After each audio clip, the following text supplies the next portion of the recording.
Welcome back to the channel. I am the content creation analyst. I'm really excited for this topic because we have never dove into something like this before in the past. And the reason I'm excited is because it's really practical advice. Up to this point on the channel, you've seen a lot of different videos from me, such as how to find your niche in content creation, is it too late to start on Twitch, and how to stream to 0 viewers when nobody is watching. But they were more mindset videos. This one is more of telling you what to do, giving you concrete recommendations. There's a logic behind this too. I started off with those types of videos on purpose. You need to change your mindset before we can change what you do. Now that you have the mindset from these previous videos, I feel really comfortable diving into something like this to give you the practical of what do I do, how do I do it, and why do I do it. The best content creators tend to spend their time in certain ways, and there's a certain mix of time percentage-wise that they spend in each of these ways. So on this chart, we see a lot of different things. I've essentially broken it down into 3 areas. Discoverable video content on platforms such as YouTube, TikTok, or anything else really that you can be discovered on. And then there's the streaming mix. So this is your YouTube gaming, your Twitch, your Facebook gaming, anywhere you can live stream essentially is going to be in that category. And then there's other platforms like the activities you might be doing on Patreon, or if you're more business minded, perhaps it's LinkedIn. So you can see right now that if you're a streamer, you're looking at the pie chart and saying, streaming is like 15%? Are you insane? And the answer is yes, but not for this reason. I'm actually going to tell you why this isn't insane. It's all based around this concept of discoverable content. And the discoverability of this video is really more poignant on platforms that are built for it. Twitch is not built for it. The only thing Twitch has is a ranked directory. And you can search what you're looking for, but you would have already had to discover it to search for it. So what's the point? So the idea, if you're a small content creator, is to spend around 70% of your time getting discovered. And then 15% of your time, so comparatively quite lower, should be spent on streaming, maybe 2 or 3 days a week. And then really on top of that, you have your other platforms where you might have a Patreon, or you might be looking at networking a little bit more. You're probably going to spend 10 or 15% of your time doing that as well. Really kind of interesting for YouTube. I think your main focus and the majority of the time spent there, 10 to 15% of your time is going to be spent on filming. And that's around maybe 10% of your time that you're doing YouTube is for A-roll. So like the stuff you're seeing right now where I'm talking on screen, there's nothing playing over me. There's no images. There's nothing for dramatic effect. And then 5% for B-roll, which is essentially stuff I've shown you at the beginning of this video, where I showed you clips of other videos as I was talking about them to help you kind of recall, and which aids in attention retention.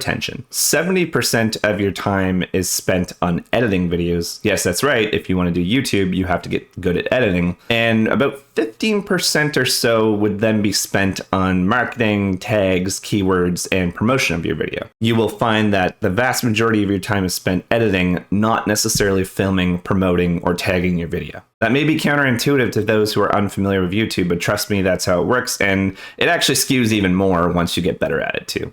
So let's talk about Twitch, YouTube, and Facebook for streaming. We're really saying that this is roughly 15% or so of your time. And as I've mentioned a little bit earlier, you want short streams. And I'd say no more than 4 hours, no more than about 2 to 3 times a week on a regular basis. Really, you only need a couple streams to connect with an audience. And then once you get bigger and bigger and more discovered, the mix of what you do on YouTube and streaming should change such that you're probably at that point making YouTube content on your stream. Generally, I'd say 70% of your time within that category is spent on streaming itself. So it's really large on actually being on camera, whereas YouTube is not. And then 20% of your time is really planning what to talk about, all your different audience interactions, etc. I don't mean like scripting things necessarily. If I ever say scripting, it's more like bullet points and like things you want to do and have planned. I'm not telling you like, I am Black Wind Blues, I must do this. Like, don't do that. Like, just be natural, of course.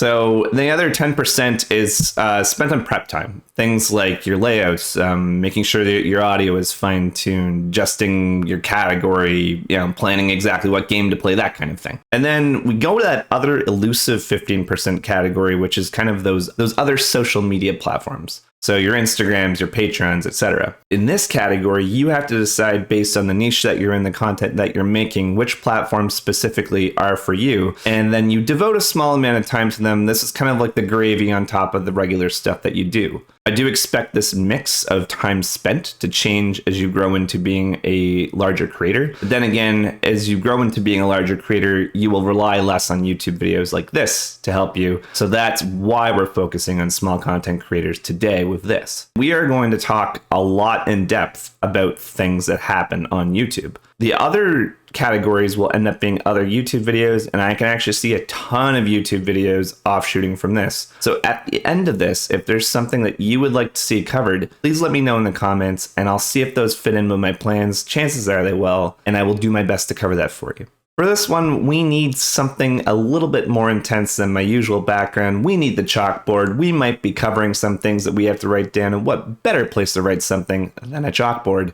The almighty tool. First off, within YouTube itself, you have to decide what kind of channel you are. Broadly speaking, there are kind of two categories. One is educational, the other is entertainment. Yes, there are mixes and subtypes within this, and you can blend the two. One predominantly, maybe a little bit of flair. Like you can do an edutainment channel, but you're still an educational channel at the end of the day. You have to realize too that YouTube is a decade-long journey and it's a commitment. I say a decade long because honestly, you're probably not going to get the results you want within the first 6 months to a year. You'll know someone who has those results. You'll know someone who became a big streamer. This is not what we're talking about. We're talking about the vast majority of people. The vast majority of people will not see results quickly on something like this. But if you keep at it and your content is good, you will see results. This can apply for any type of genre that you're in. I'm going to categorize it a bit more gamer-centric, but you just need to replace gaming with anything you want to do. Fashion, makeup, business, doesn't really matter. It's pretty much all the same at the end of the day. Focusing on creating different types of gaming content that don't exist today and that are artistically interesting will probably be your best bet. For example, using a little bit of my own passions in this example, maybe you love Earthbound and you have a compelling take on a story or like a fan theory that you want to put out there. Or maybe you want to make guide content for a popular game or subgenre of a game to establish your presence on YouTube. However, if you decide to do that, my caution to you would be not to retread old ground or do this for games that aren't exactly popular, because it really won't have the effect that you want in the end. If you want to do that to practice and maybe do that on an alt YouTube channel, totally fine. Avoid those big streamer let's play style videos that you probably know and watch yourself. Reason why? They have a huge audience and you don't. No one's going to watch yours. Honestly, these just need to be good videos. Like your video topic isn't even all that important, like I've mentioned before. If you want a good example of a good idea with pretty bad execution, I'll link you something in the description, which is a series called VG Bam that I did on my other YouTube channel. And I might actually revisit it and do it a lot better because I really like the concept, but I think I just executed it really poorly. So you can understand by what I mean about like a good idea that doesn't really go the way that you think it should. So in terms of your video mix itself, I think you want to create about 25% or so of your videos that are catered towards search, which is really catered towards bringing in new subscribers to your channel. So you want to maybe cover hot topics that others have covered and you put your own spin on it.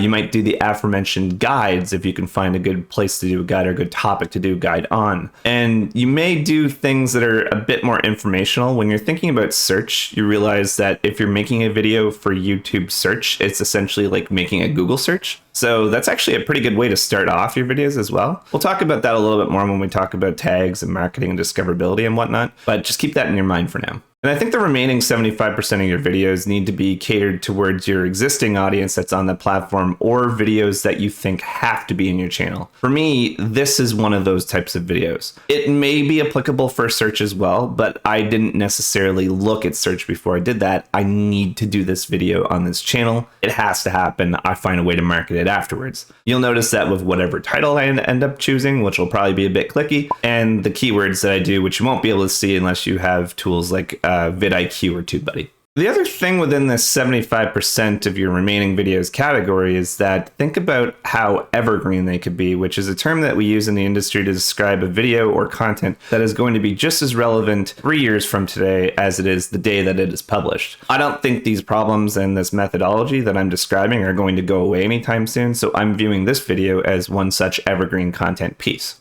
While you're doing your videos, remember that it doesn't hurt to do a call to action for subs and likes and comments, but I would say try to do it in either a very genuine way or a really funny and entertaining way. Don't just go to the end of the video and be like, hey, like, comment, subscribe, all right, peace, see you later, bye. Like, nobody cares about that and they've seen it a million times. Give them something a little bit different, Give them something earnest or heartfelt. Give them something that's, that makes you want to click and engage. Another piece on this calls to action, definitely include them, but don't feel like you need to do it for every video. I feel like I've talked about it so much right now that I'm probably not going to really do it in this video, but hey, like, comment, and subscribe.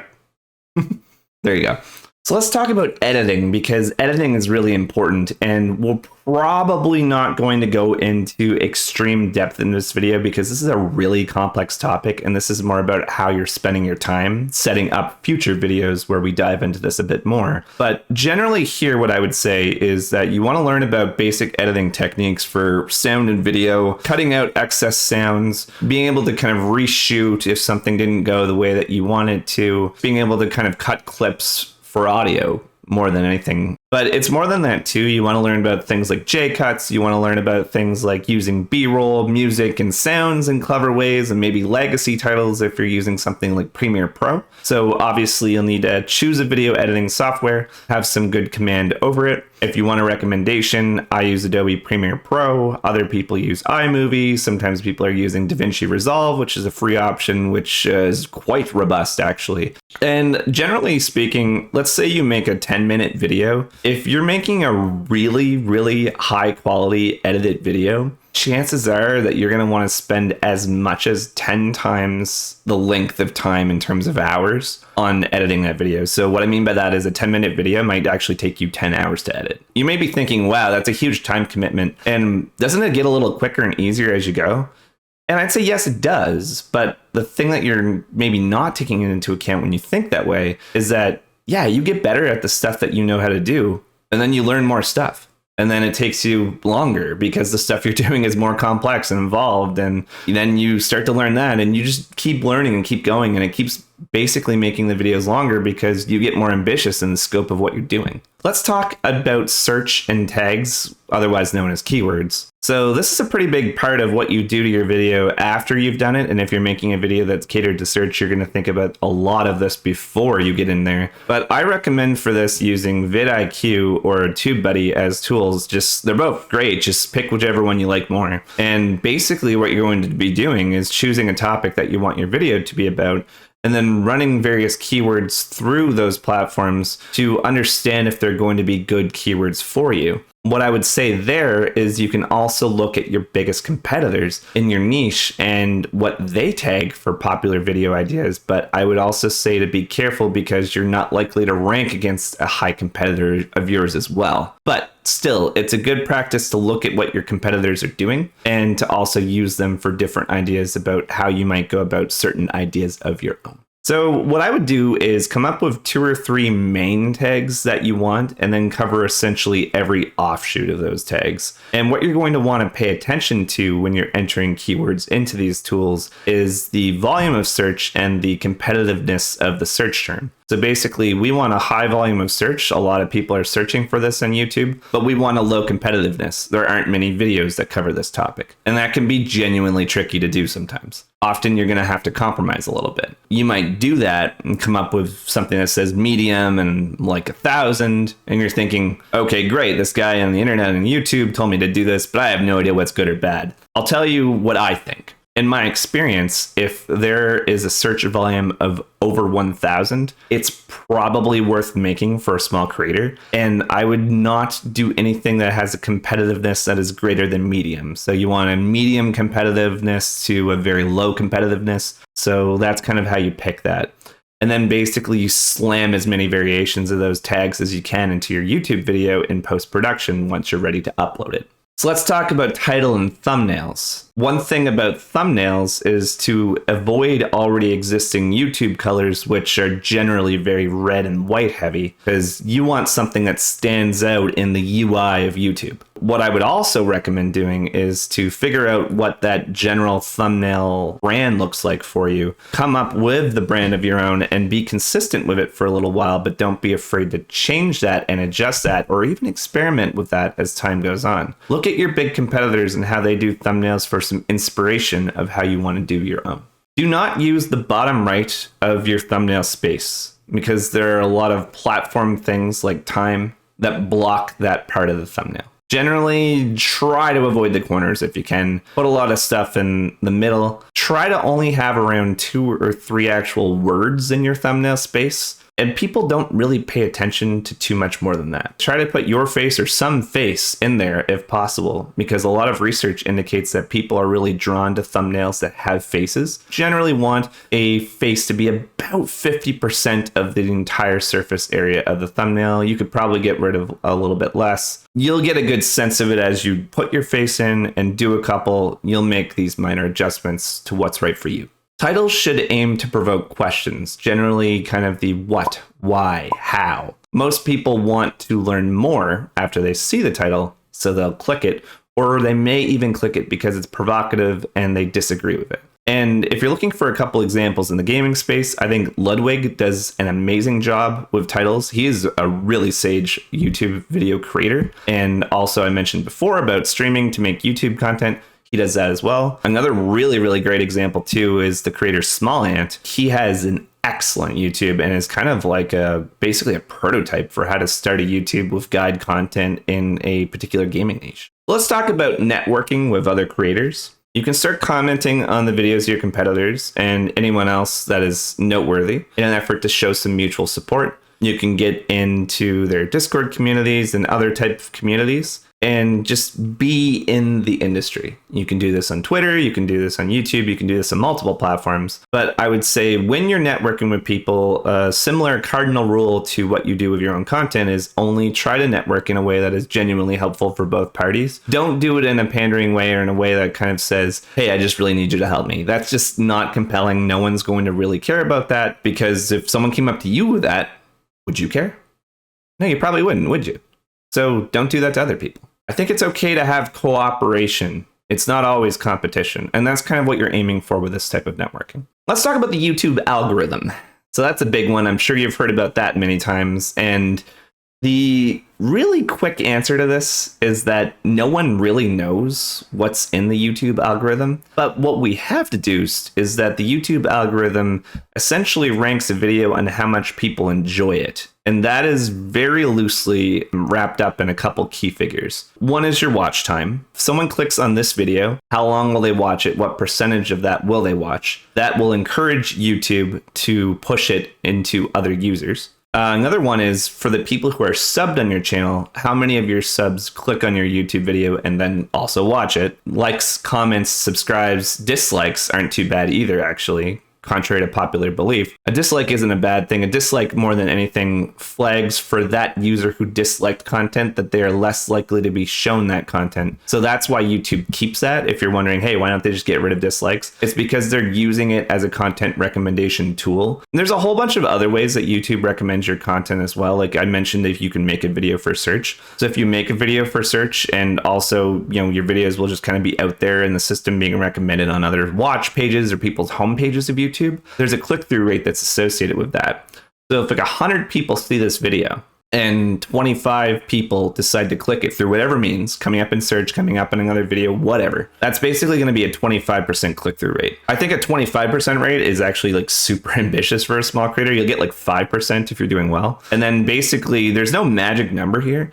Just try to always beat what your last video did. That's the only thing you can do anyway, because if you look at a competitor who has like a 20% rate or something like that, you won't be able to match them because you're not them. So don't even bother trying to do that. Just compete against yourself. So let's talk about promotion a little bit. Promotion is actually very difficult to do because so many sites do not want you to promote anything of yours. Like you can't usually just go on a Reddit subreddit and basically just spam your video. And if you do, no one's going to care and they're going to look pretty badly at you anyway. Find forums that are okay with you posting Post it amongst your friends and family in your own social network to get a bit of an initial boost. Aside from becoming really well known for being a big contributor in a community and then being able to push a video as a result of that, mostly you're probably going to be relying on your mastery of the algorithm and your YouTube skills to get the platform to recommend and do the promotion for you. That's a big picture goal. You're not going to reach that right away, but you should strive to reach that in the long run. But generally, this is really, really hard and is probably the most difficult thing about YouTube that's a little bit out of your control.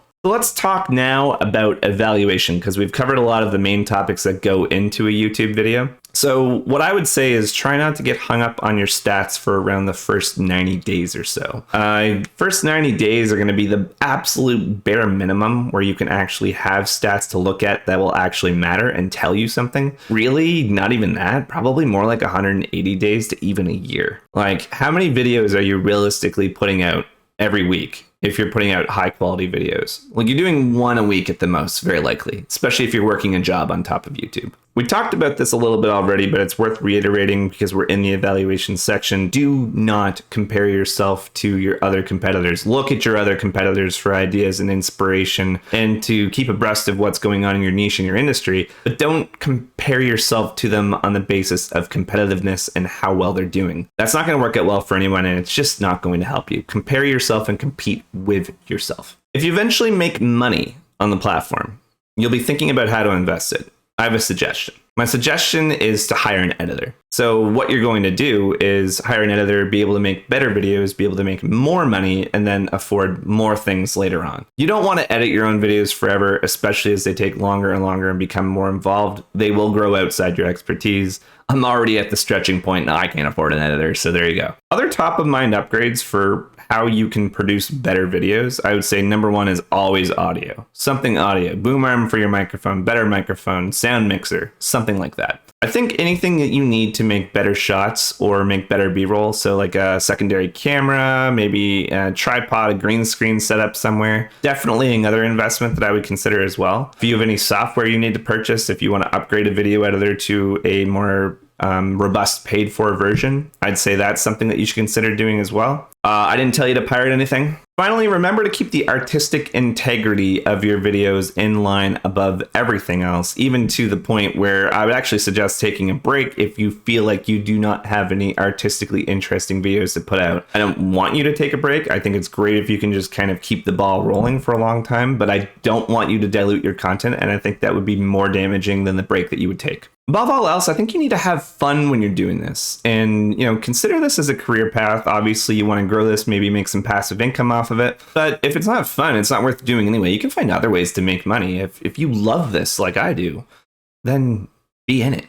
I realized that I didn't tell you what to make your video on. You need to bring that yourself. I can't tell you that. What I can tell you is once you've identified that, all this stuff that I've just said, which is stuff that you need to keep in mind. And yes, we will probably need to do deeper dives on some of these things, especially editing. But I think it's important that you understand how all this works before we dive into it deeply. So that's my piece on YouTube. If you've liked it, let me know. If you think that you would want something covered in depth, let me know in the comments, and I can see if I can arrange those if they fit into my plans. There are a lot of videos coming up around the other pieces of the pie chart that we showed you at the beginning. Please look forward to that. I think they're going to be really good. And we will be on a giant journey together, essentially making these videos based on the pie chart and every other sub video that comes out slowly. And join me. I think you're going to like it, and I think you'll benefit from it. It's going to be a hell of a ride. Thanks, guys. As always, thank you for watching.